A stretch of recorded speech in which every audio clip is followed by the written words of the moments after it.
65,000 people were inside Allegiant Stadium on May 28, 2026. The lights were down, the crowd was screaming, and somewhere backstage, ParkJimin was running a fever. Let that sink in for a second. The last night of BTS's 4-show Las Vegas run. The final stop of the entire North American leg of the Arirang World Tour. Thousands of fans who had flown in from every corner of the country, some who had waited years, literally years, for this moment. And the man who arguably carries some of the biggest expectations on the entire stage was standing in the wings, sick, with a cold that had been building all week. What would you do in that position? Most people, and honestly most performers, would at the very least scale back. Pull out of the dance-heavy sections. Stay closer to the center stage where it's safer. Save the voice. Protect the body. That's the rational, responsible move. That's what people do when they're not feeling well and have a job to do. But if you've been watching Jimin for even a fraction of the time that ARMY has, then you already know that's not how he operates. Not even close.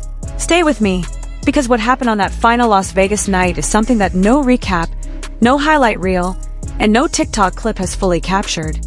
And by the end of this video, I think you're going to understand something about Jimin that goes way deeper than just being good at performing. This is about who he is as a person. This is about what drives him.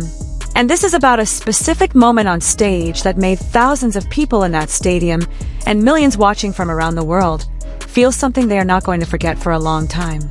Let's go back to the beginning of the Las Vegas run, because the context matters. BTS arrived in Las Vegas as the closing act of an already historic North American leg. They had already played Tampa, El Paso, Mexico City, and Stanford.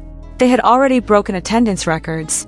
They had already generated what analysts were calling the most economically impactful K-pop tour event in US history, with entire cities bending around their presence, restaurants launching BTS-themed menus, fan events taking over entire districts, and the kind of cultural saturation that you only see with truly generational acts. Las Vegas was supposed to be the crown jewel. 4 nights, Allegiant Stadium, a city that had already proven its love for BTS back in 2022 during the Permission to Dance on Stage residency. And this time, BTS came back bigger, louder, and with a full production that reviewers were calling the most technically advanced K-pop live show ever staged. The 360-degree stage. The lighting rigs that turned the entire stadium into a single living, breathing organism. The set list that moved between the new Arirang tracks and a decade's worth of classics in a way that felt effortless and carefully designed at the same time. This was not just a concert. This was a statement. And Jimin, he arrived to that first Las Vegas night, May 23rd, with braided blonde hair, and proceeded to set the internet on fire before most people had even finished processing what they were seeing. During the body-to-body freestyle section, a moment in the show that has become one of the most talked about stretches of any BTS Arirang concert night, Jimin performed a 2-spin into a sensual groove that had 65,000 people in that stadium losing their minds simultaneously. Fancam videos of the moment started circulating almost in real time. Jimin Braids was trending at number 1 on X in the United States within minutes of the show starting. Music categories, dance categories, celebrity categories, he was topping all of them at the same time. But that wasn't even the moment that broke the internet that night. No, the moment that broke the internet happened near the edge of the stage. As Jimin worked the perimeter, getting close to the front, moving through the space with that specific kind of effortless magnetism that he has. You know the walk, you know exactly what I'm talking about. He ended up in proximity to a female security guard stationed at the barricade. She was doing her job, eyes on the crowd, professional, focused.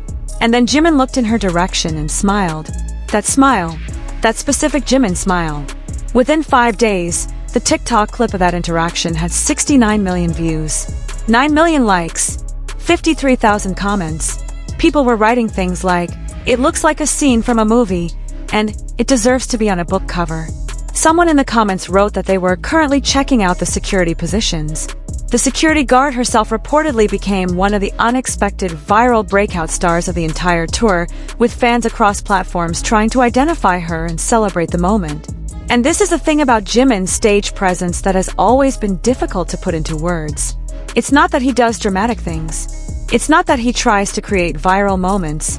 It's that he is so completely alive in those spaces that even a glance, even a casual smile towards someone just doing their job on the edge of a stadium radiates outward with enough warmth and presence that 69 million people feel the need to watch it. That's not a skill you can manufacture. That's not something you can train. That's a person who is genuinely, completely present in the space they occupy, and the camera, no matter who is holding it, cannot look away. Day 2, May 24th, and the energy in Allegiant Stadium didn't drop. It intensified. 65,000 people filled every seat in that building, and the Las Vegas Review-Journal's reviewer wrote that he had never heard that building louder in his entire experience covering events there. That's not a quote from an ARMY fan account. That's a veteran entertainment journalist saying that the combination of BTS on stage and 65,000 fans responding to them created something he had not witnessed before in that building. Jimin's solo stage, the freestyle sections, his ability to move between the precision choreography of the group formations and the complete physical freedom of his solo moments, that contrast, that duality, is one of the things that makes watching him perform such a specific experience. Because when BTS is moving in formation, every member locked in, the geometry of the performance is breathtaking. And then the music shifts, and Jimin steps into his own lane, and suddenly you are watching something that doesn't feel choreographed at all. It feels like he is inventing it in real time, in front of you, with every part of his body following some internal logic that the rest of us are only allowed to observe from the outside. ARMY has always called him the stage king. There are people who push back on that framing sometimes, for various reasons, and that's a whole conversation we could have on its own. But after watching what he did across 4 nights in Las Vegas, I think the conversation about what Jimin does on stage has moved past the point where it needs defense. It just needs documentation. Because what he did in Las Vegas was historic, and the numbers and reactions prove it, independent of any pre-existing opinion. Now, Day 3, May 27th, Jimin showed up with his hair braided and tied up in a new style. A second distinct hair moment in the same 4-night run, at the same venue. Fashion and hairstyle are part of his language on stage. He has always understood that the visual presentation of a performer is part of the communication, not separate from it. The new style that night became its own trending topic, fans immediately pulling clips and images to document it, building on the conversation from day 1's braids. But something else was happening that night, quietly behind the scenes. By Day 3 of Las Vegas, Jimin wasn't feeling well. The cold that would become the defining story of Day 4 was already there, developing, working against him. Multiple days of intense stadium performances, travel, the physical and mental load of carrying the kind of expectations that come with being who he is in this tour, it was catching up. His body was telling him something. He performed anyway. And then came May 28th. The final night. I want you to understand the weight of what that night represented. Not just as the last Las Vegas show, but as the close of the entire North American leg. After this night, BTS would wrap up 15 shows across 5 cities: Tampa, El Paso, Mexico City, Stanford, and Las Vegas, having performed for approximately 840,000 fans. All shows sold out. Additional dates added in multiple cities. Every single one of those sold out too. That is the scale of what BTS had just accomplished across North America with the Arirang tour. And the final punctuation mark on all of it was Allegiant Stadium, May 28th, 65,000 people, and Jimin standing backstage with a cold, a fever, and a decision to make. He made it before anyone even asked him. Here is what happened on that stage. Despite feeling genuinely unwell, this is confirmed reporting, not speculation. Jimin performed the full show. But more than just performing, he made a specific choice during the concert that has stayed with people who were in that stadium and people who watched it afterward. He walked to the farthest end of the 360-degree protruding stage. Think about what that means physically. The protruding stage extends out from the main platform into the audience. The farthest point of it is exactly that, the farthest point. The place where you are most separated from the rest of the band, the most exposed, the most isolated in the center of the crowd. It is one of the most demanding positions to perform from on that stage because there is no shelter, no wall, no proximity to anyone else. There is just you, the crowd on every side, and the lights. That's where Jimin chose to go. Sick, running a fever, body fighting a cold, and he walked to the end of the protruding stage and continued the show from there. And it didn't stop at that. Throughout the night, he moved through fan sections.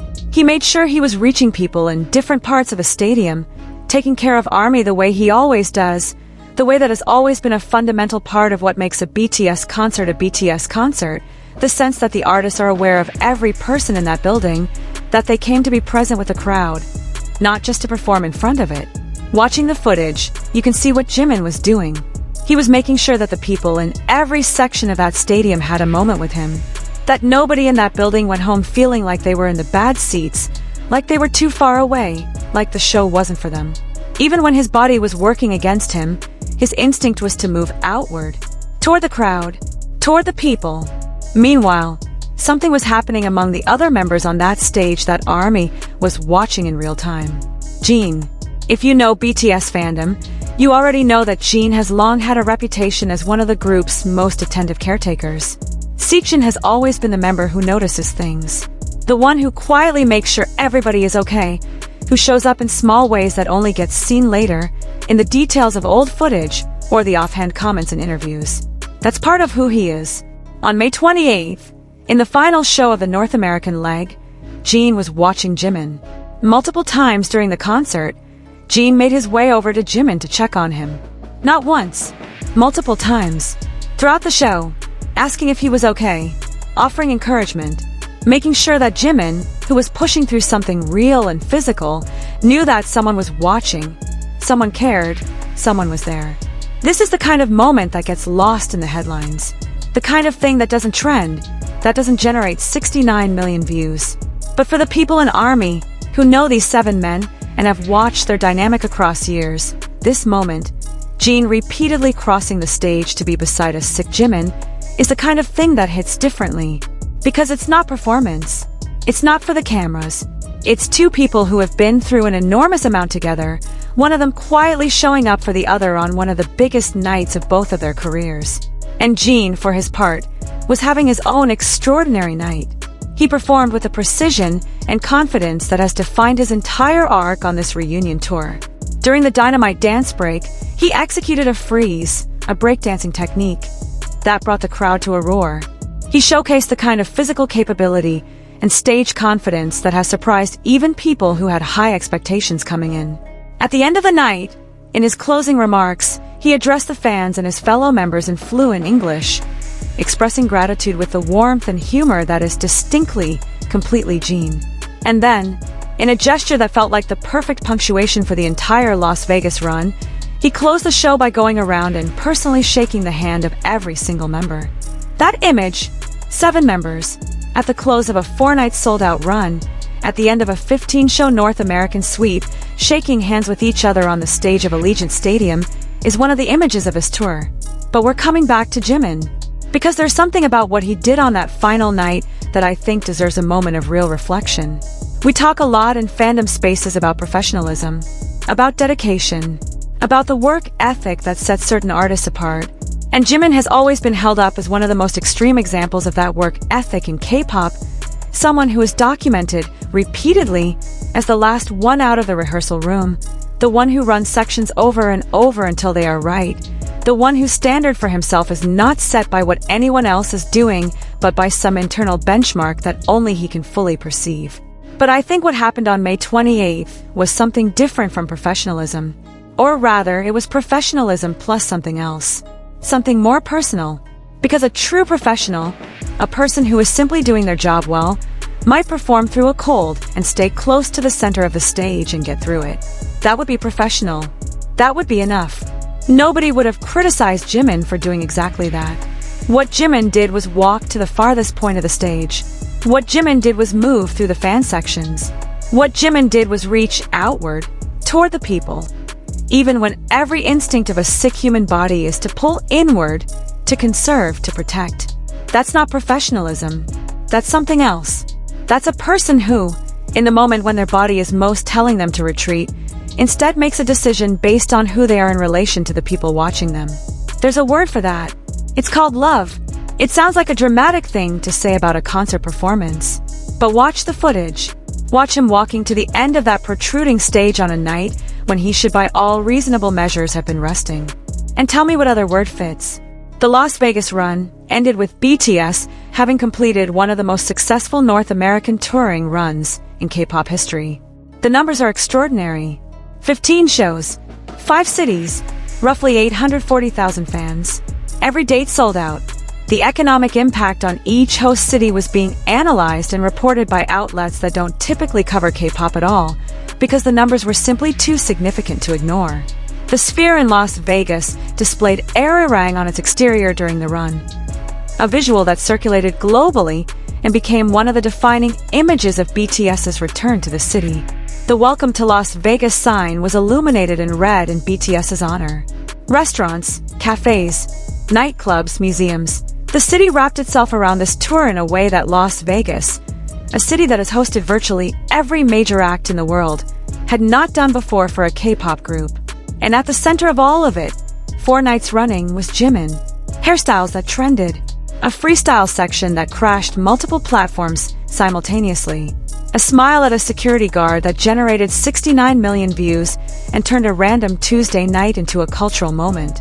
A viral footprint that extended far beyond the people who were physically in that stadium, touching audiences who have never attended a K-pop concert and may never think about doing so.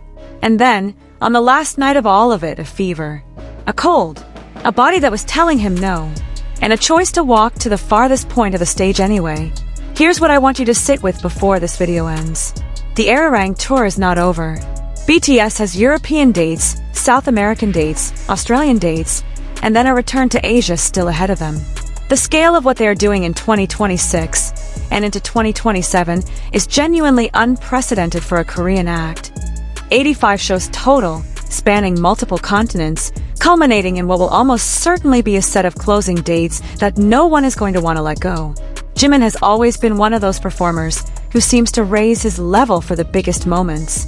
Not just maintain it, raise it. Tokyo Dome, Stanford Stadium, Las Vegas. There's a pattern here that goes beyond talent and preparation. There's something in the way Jimin connects the size of a moment to the depth of his response to it.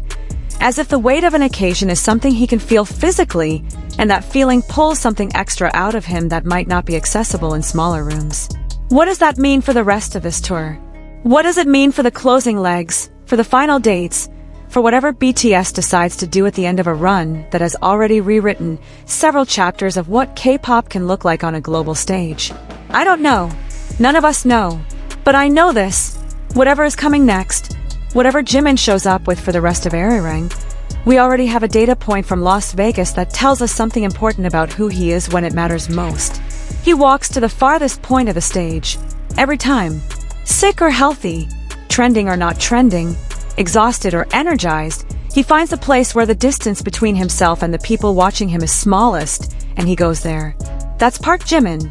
That's who he has always been. And Las Vegas, all 4 nights of it, but especially the last one, just gave the rest of the world another chance to see exactly what that looks like up close. If you're new to this channel, and this is your first introduction to what Jimin does on a BTS stage, I'm genuinely happy for you. You picked a great moment to start paying attention. Drop a comment below and tell me, did you know about what happened at Las Vegas Day 4? Were you there? Did you watch it live? I want to know where you were when this happened, because I think this is one of those moments that people are going to remember and talk about for a long time. And if you've been watching Jimin for years and this video just confirms something you've always known, drop a comment too.